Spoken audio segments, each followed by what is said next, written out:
আসসালামু আলাইকুম বন্ধুরা, চলে আসছি ঢাকা মেট্রো স্টেশনে। তো স্টেশনে এসে আমি চলে গেলাম টিকিট কাউন্টারে টিকিট কাটতে। তো আমি সবসময় এভাবেই টিকিট কাটি, কারণ এটা আমার জন্য সবচেয়ে ইজি হয়, বুথের থেকে আমার এখানে ইজি হয়। আপনারাও চাইলে এভাবে টিকিট কাটতে পারেন। তো আমি টিকিট হাতে নিয়ে আস্তে আস্তে চলে গেলাম উপরে।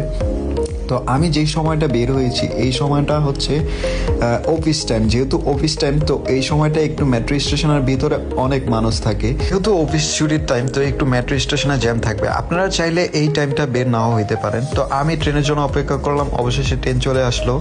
তো দেখতে দেখতে আমিও চলে আসলাম আমার গন্তব্যস্থানে। ট্রেনটা যেহেতু মেট্রো স্টেশনের ভিতরে অনেক মানুষ, তো আমি সেই জন্য আজকে মেট্রো স্টেশনের ভিতরে যে ভিডিও ক্লিপগুলো আমি ওইগুলো নিতে পারি নাই। তো ইনশাল্লাহ আমি নেক্সট টাইম চেষ্টা করব সম্পূর্ণ ভিডিওগুলো নিতে। তো এখানে আমি বের হইতে গিয়ে আমার একটা সমস্যা আমি সম্মুখীন হই। এখানে আমি ভুলক্রমে আমি উপরে পাস করে ফেলি কার্ডটা, তো আমি নিচে দেব। তো ওর সাথে একটু মজা করে আমি বের হয়ে যাই। তো বন্ধুরা, যারা যারা আমার নিয়মিত আপনারা আমার ভিডিওগুলো দেখে থাকেন, যদি ভালো লেগে থাকে তাহলে অবশ্যই লাইক, শেয়ার, ফলো, কমেন্ট করে দেবেন। আর আমাকে একটু অবশ্যই ভালোবাসা দিয়ে আপনারা সাপোর্ট করবেন। সবাই ভালো থাকবেন, সুস্থ থাকবেন। আল্লাহ হাফেজ।